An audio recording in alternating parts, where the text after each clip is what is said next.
Hello. Yes, yes, yes. Sir, please go ahead. Okay. Good afternoon to everyone. I'm Dr. Dhole from SGM College, Karad.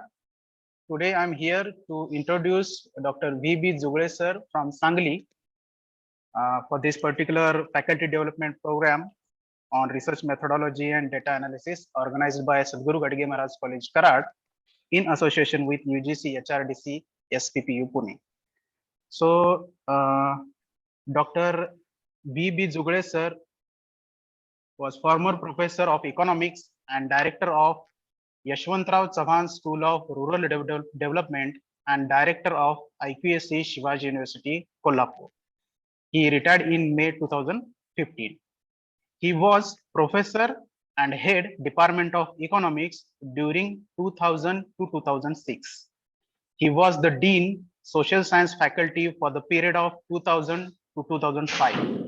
He has a teaching experience of 39 years. He has occasions of visiting Sri Lanka, Bangladesh, Malaysia, and Ghana for academic purposes. He is the chief editor of two international journals published through Serial Publications, New Delhi.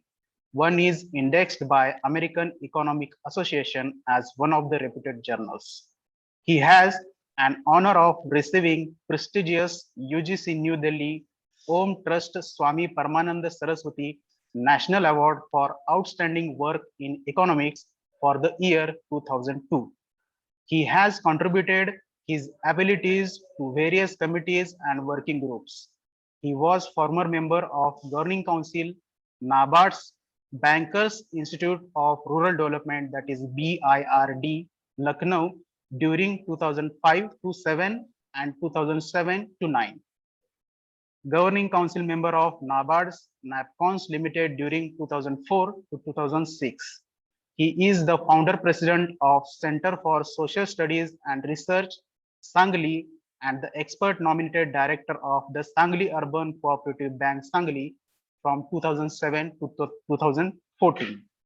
He has a credit of completing 14 research projects funded by various institutions.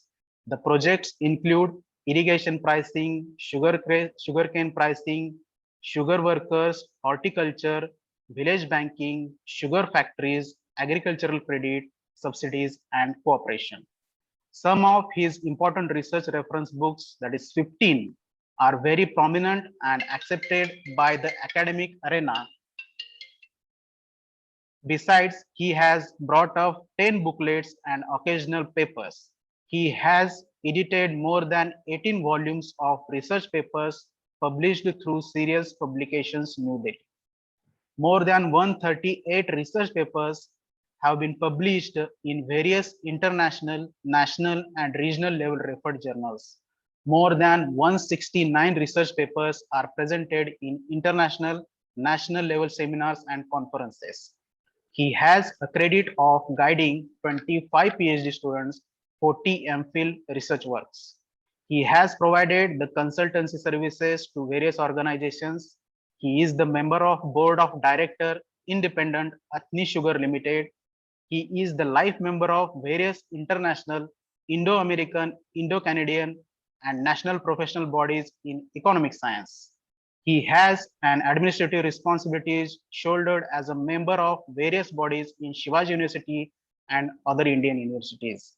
He is an area expert assessor of Quality Council of India, NABLET, in socio-economic aspects for environmental impact assessment and social impact assessment, working with water and wastewater lab Sangli. He is NAC peer team member for various colleges, institutions, universities in the country. He is member of the team of consultants for RUSA in Maharashtra.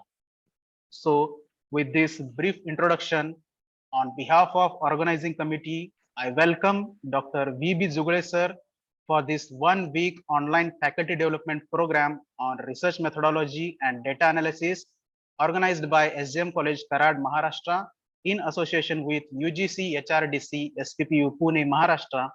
So I request Dr. V.B. Jugale sir to start his lecture. Thank you very much. Over to Jugale sir. Thanks for the brief introduction to me. Thank you, sir. Thank you. Friends, at the outset, I thank the host for giving me an opportunity to interact with some of the young researchers and the researchers who are participating in this technical session. I have been told to speak on some of the areas of researches in social sciences and humanities so that the young scientists can work on those issues prominently. Will you please share my slides? Yes, sir. Please share, sir.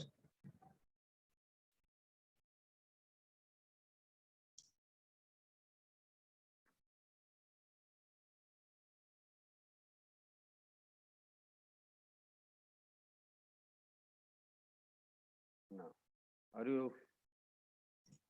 Are you seeing this? No, sir. No, wait.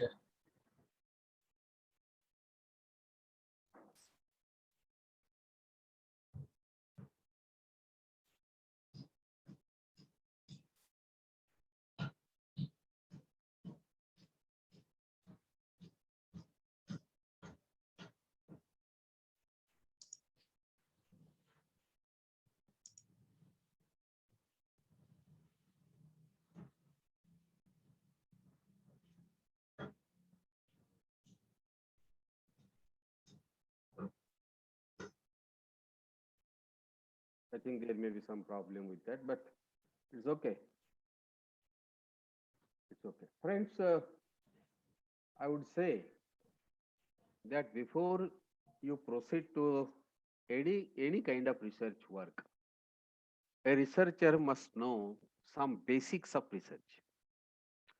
What are the basics? Number one is the inductive and deductive tools of analysis, which comes under the logics, modern logical science. The second one is one must know the scientific methods. Third one is the logical interpretation. Fourth one is the causal analysis method. Then knowledge, wisdom, and character is to be developed. Then use of methods of analysis, citation and referencing methods, art of reviewing the literature, critical thinking and originality of the research work. And basically, one must know the art of writing the academic works, which is a essential part of the research work. Now, there are various dimensions of research work. For example, I will tell you the industrial or business research. The project feasibility studies are being conducted. Academic research, theoretical or empirical, which establishes a new outlook in the literature. Fact-finding research, it is a kind of case study of an incident, investigation of socioeconomic problems, for example, farmer suicides, causal relationship, criminal case studies, so many other things can be understood. The light has gone.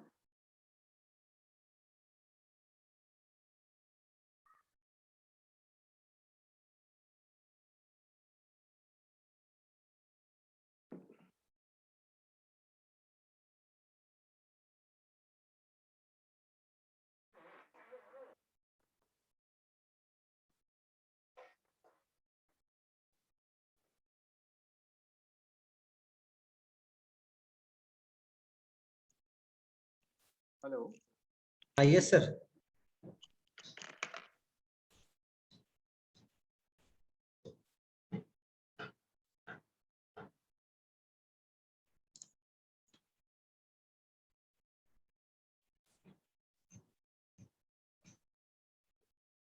Mobile बंद हो गया था पूरा post है ना correct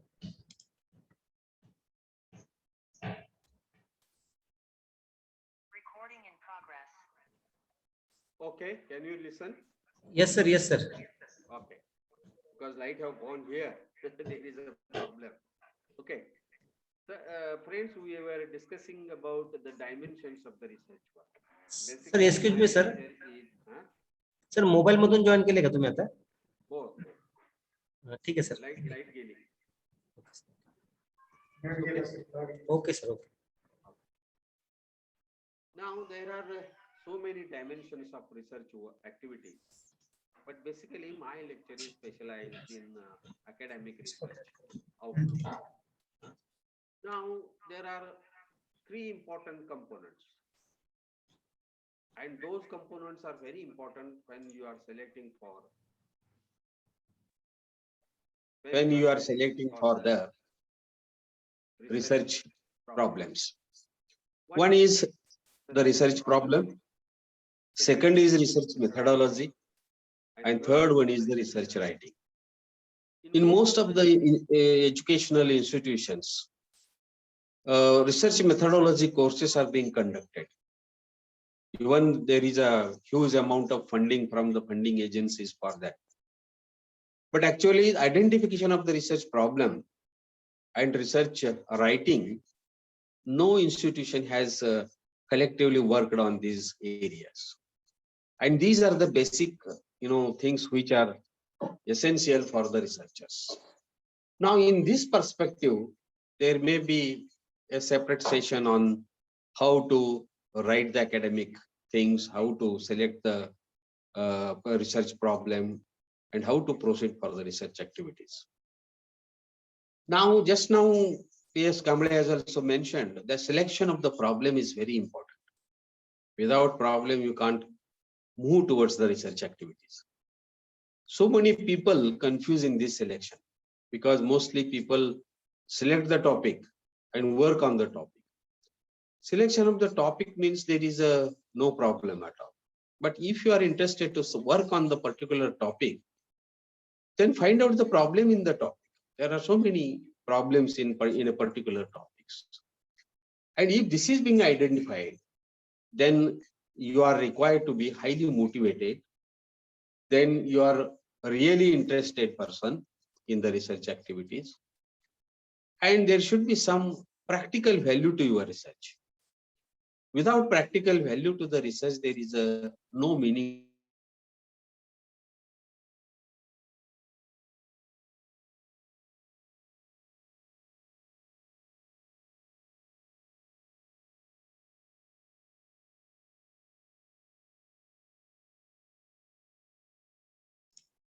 Needs and interest. These combined together. What are these things? Experience, observations, needs and interest. If these four things are combined together, then the research problem comes up. And then you will proceed towards other research problem. In any areas you can work, either in humanities or in social sciences. So these are the basic essentials to begin with some of the research activities, and particularly the identification of the research problem. Now, if this is the case, you will see that you must be explore an idea, probe an issue, and simultaneously solve the problem.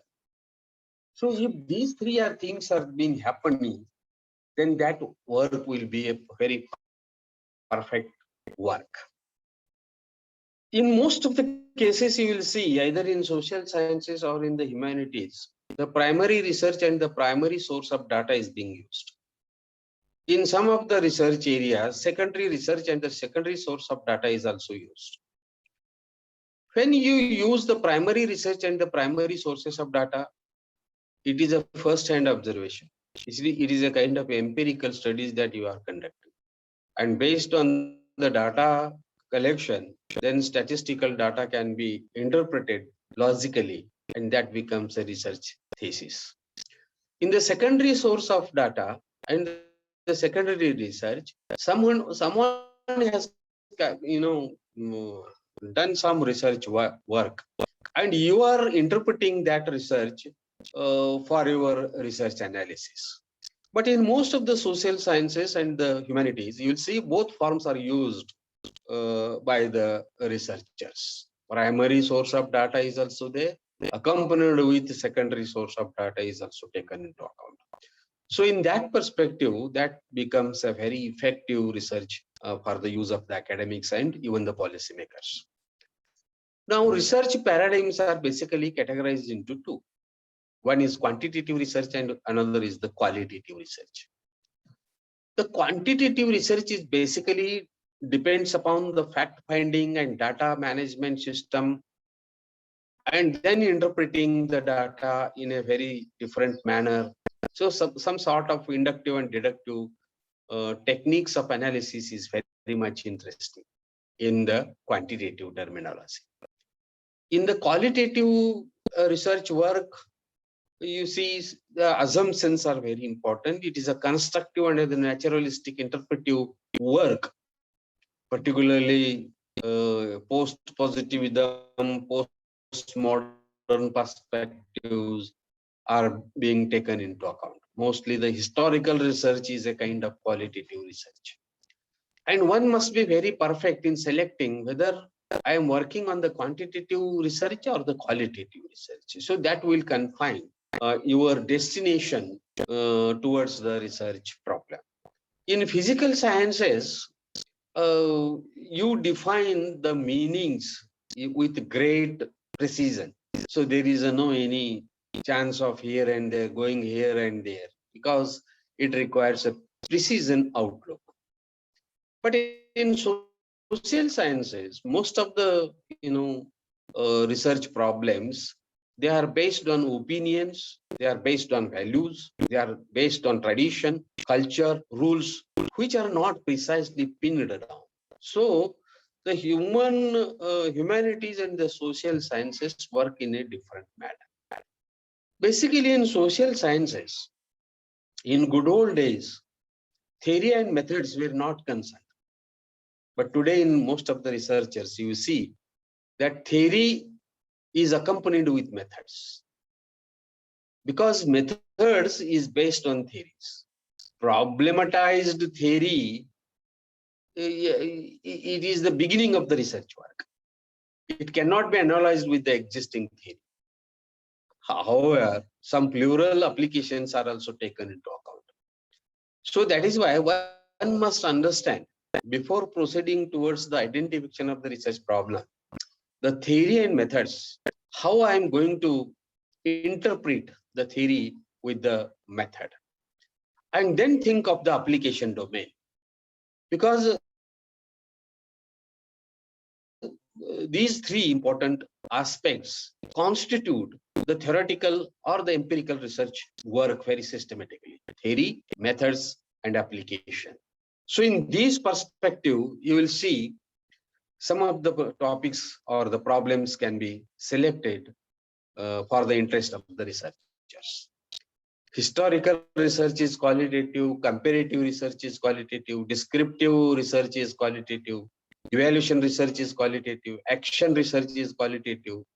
Only two things basically are quantitative. One is correlation and the experimental. These are the quantitative, research methods.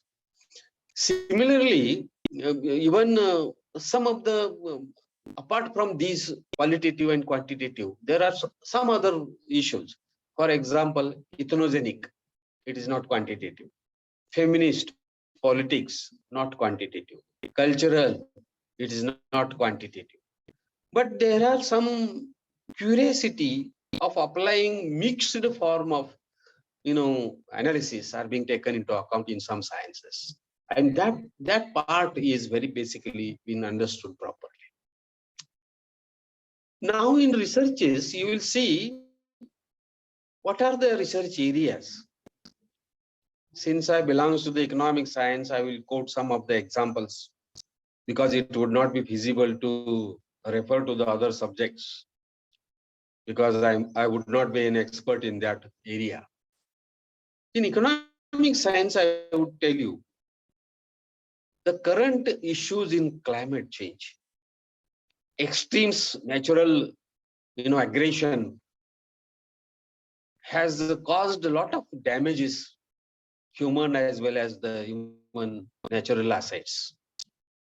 So in that perspective, economics of climate change. That would be the best work that the policymakers also deserve. Economics of energy, biofuel, bioenergy. So these are some of the areas where the application part becomes very effective for the national policy making activities. Bionomics, for example, you will see biotechnology and nanotechnology along with economic science, that is known as bionomics. And these bionomics aspects worldwide, throughout the world, in most of the universities, such type of work is being aggressively conducted so that the society and the world can get the benefit of that. Because economic science is multidisciplinary and it can be applied to almost all, sciences available for the research activities. Now, similarly, you will see the green economics, not agricultural economics. It is a green economics that you can understand. Valuation of resources, that is resource pricing. Nowadays, a new economics has emerged, particularly application part. Either it is a new classical macroeconomics or new Keynesian, post-Keynesian. So that can be applied to the local regions. So that becomes a very important area of research. Happy Planet Index, local application of economic theories, who clears the market, how market get cleared in the pandemic period also, who clears the market. So all these things are very interesting in some of the research areas. Resource economics, say, because nowadays, resources are becoming scarce and our demands are growing. As a result, the scarcity problem emerges some economic values to the resources. And these valuation becomes a very important part of the economic analysis. For example, what is the value of the Himalaya? What is the value of the forest? What is the value of a lake? What is the value of the rivers? What is the value of the mountains? So this economic valuation, if you could done it, then the significance of those resources go on increasing. Without those things, human being as if no, they just go on using the resources uneconomically. For example, water. Water is a spacious economic commodity nowadays. What is the economics of that? Economics of irrigation.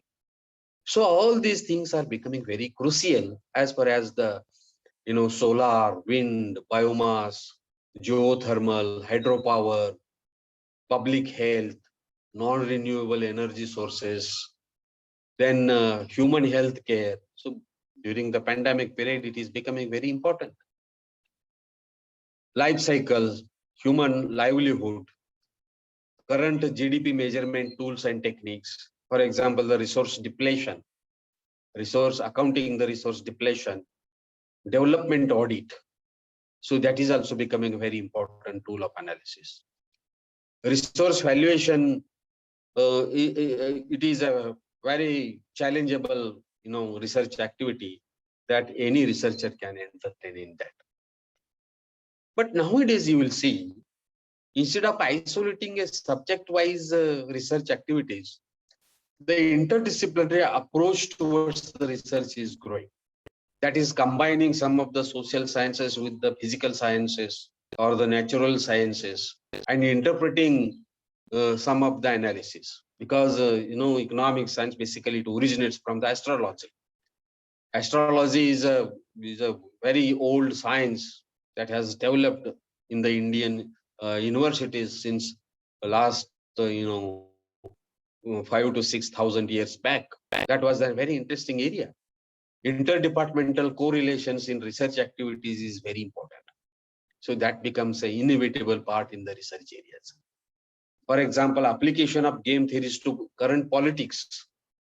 Every member who is contesting for election, he is playing some of the game theories so as to conquer the elections. So in that perspective, economic science basically is equipped with the game theories. And you may be surprising to know that near about 8 to 9 Nobel Prize in economics have been awarded to the game theory. Such a huge literature has been created by the game theorists. And this game theory can be applied to the politics, day-to-day politics. So it is a best research area which one can undertake with some of the political science person or the experts. Similarly, the collective action theories in social work and social sciences, collective action theories, correlating those theories to that of the cooperative movement, collective action theories and the cooperation. It's a very interesting. For example, the Ostrom model or so many other models are being discussed in the collective action theories. 5 persons involved in a group. Why the groups are being formed? And in that perspective, the cooperative movement can be understood. Why there is a failure of cooperative movement nowadays? The failure studies should be conducted. So that becomes a very important part of the research areas. Values, identities, correlation, principles of cooperation. So these are some of the interesting areas. Interdisciplinary or interdepartmental research can be taken into account. There are so many funding agencies, just now you have discussed. So many funding agencies are there. Even a person who is interested to work on any discipline, either in social sciences or in humanities or in physical sciences or in life sciences or in natural sciences. So all these things are interrelated and interdisciplinary approach is required in some of the researches. So there is a no value to the isolated research work. Nowadays, what the mistake the researchers do is that they conduct the fact-finding surveys. So fact-finding, it is a good old requirement. People wants to know about what is the fact behind this such type of things. But now the interpretive science has grown up. Logical sciences have been developed. And as a result of that, the logic and the scientific methods are becoming the integral part of the research activities. The grammar of knowledge. Knowledge is a very important activity in the education system. Knowledge, wisdom, and character. So these are the three important essentials in the higher education system. So if those things are being developed, definitely our students will get motivated towards the research. One more requirement of the research is the critical thinking and the originality. So in most of the syllabi that we teach in universities and colleges, we are not developing the critical thinking of the students. So this is based on the outcome, based syllabi and the model of conducting the examination. So that is why the critical thinking is not coming up. And secondly, the originality. Originality is basically is lacking in the content-based syllabi. Because almost all in Indian system, you will be seeing that almost all universities in India, they are implementing the content-based syllabi. As a result, the outcome-based syllabi is not at all being taught in the universities. So that may be the one of the cause of not going for the originality and the creativity. Now in technological and innovation sciences, you will see the creativity and the originality is the integral part of those things. And that is why we have to develop the creativity.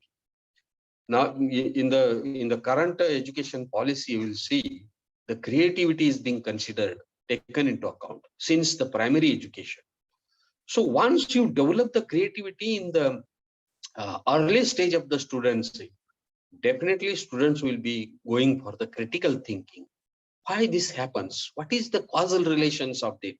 What is the science behind? What is the curiosity? What is the knowledge available? So in that perspective, the wisdom application, that is the wisdom comes from application. When you apply the knowledge, the wisdom exhibited. So once knowledge is being taught in the classrooms and students is activating using those knowledge for the wisdoms. So that becomes the wisdom. So such type of critical thinking and the originality part and creativity part is to be developed so that the good researchers can be developed in the social sciences and the humanities. So there are so many areas of research, particularly in the historical perspective. You will see that just now I am working for, in situ and ex situ collection of the fruits and the vegetables, where they exist, what is the domain of those things. When I was working with the pomegranate, so I thought that let us find out some of the originality of the pomegranate. And you will see that the pomegranate originates in Afghanistan, and commercially it is being cultivated in the Indian lands. So in that perspective, the history of the commodities is becoming one of the very important tool, and that would be very useful to the international arena, because one must know the history of or the originality of that particular commodities. So in that perspective, any historian, if he is interested to work on the history of a particular commodity, then that would be very interesting, because in most of the world activities and the patentship and all other things are becoming important after the signing on the WTO. So in that perspective, the history commodity is becoming very crucial. The same is the case, you may be knowing that the basmati, patentship of basmati, we have fought for the patentship. Same is the case with the turmeric. So lots of papers have been submitted in the International Court of Justice, and then only we will be able to get the patent back to India, because turmeric is the integral part of the Hindu culture. So that is being advocated in the international system. That requires a historical perspective. So many Sanskrit, Pali references are given in those particular, international court of justice. So that also becoming very important. Similarly, what is the psychology of the farmer suicide? What is the reasons? The psychology part is very important part, because unless psychologically depressed, a person, maybe economic depression, maybe some conflict in the families, maybe depression comes because of so many other things. But how psychology works?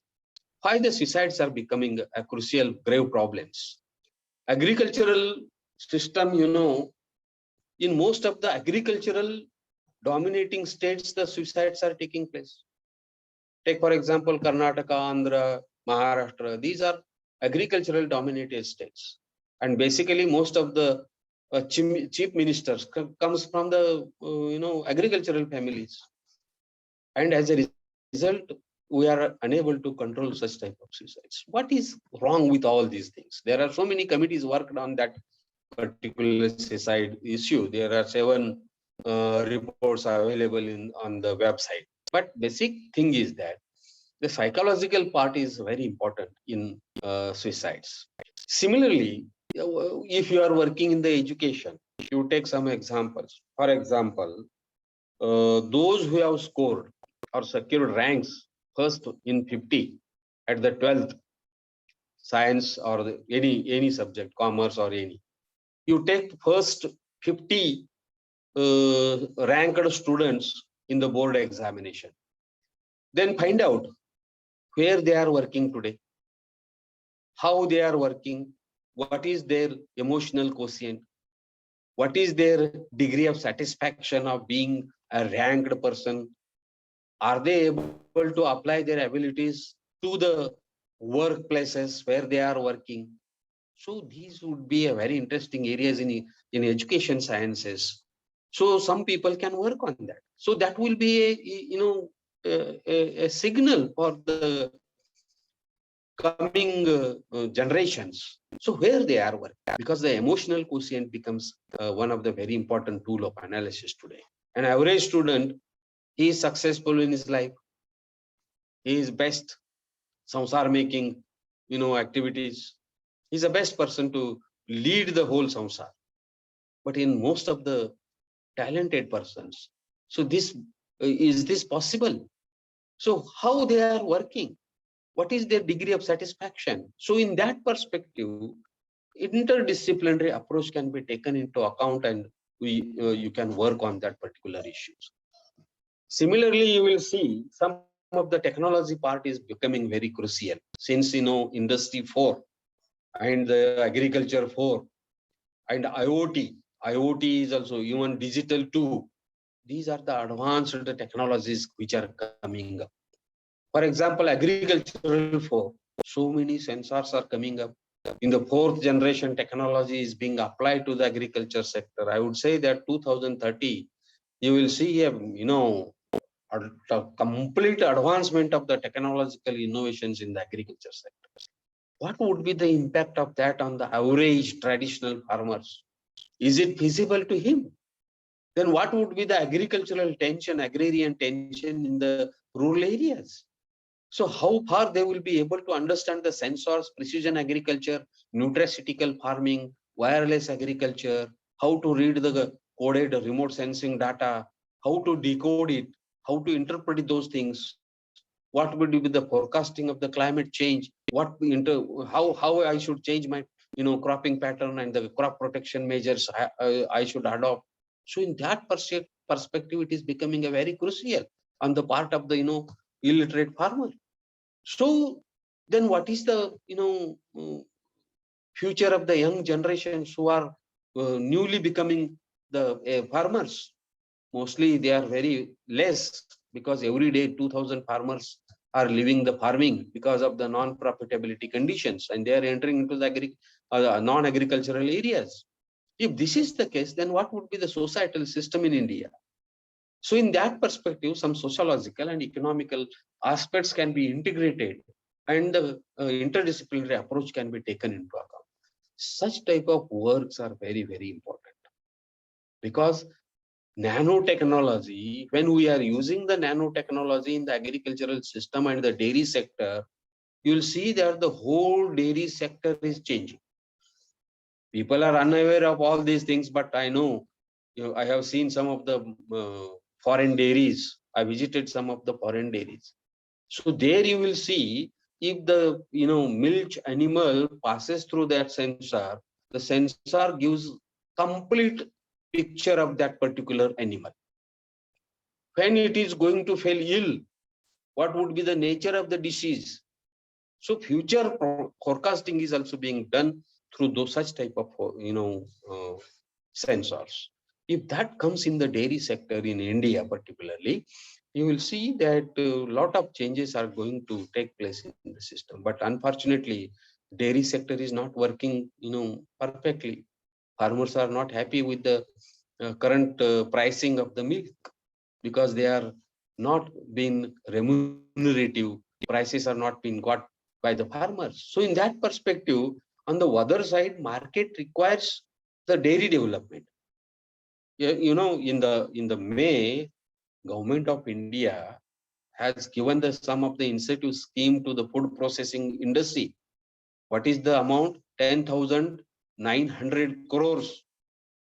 This is the incentive scheme that they have developed, and dairy is one of the important sector. And throughout the world in near future, dairy will be growing like anything. And if you look at the current situation, you will see that dairy is not perfectly working in India, only because of the fact that the prices are not being paid to the farmers. So if this is the dichotomy, because world market requires highly developed dairy activities, and on the local side, you will see the dairy is not profitable business. What is wrong with the system? And researcher can only give justice to such type of work.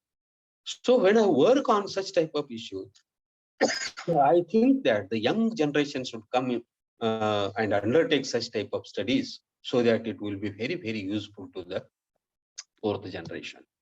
So either it is education, or it is the history, or it is the politics, or it is the psychology, or it is any agricultural science, or it is any physical sciences which is developing.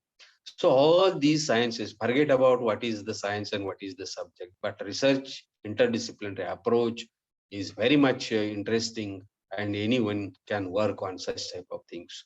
The young researchers are, I appeal the young researchers to take the active part in research activities. If you want any help, you can take us from us, because we are here to interpret the past and the future.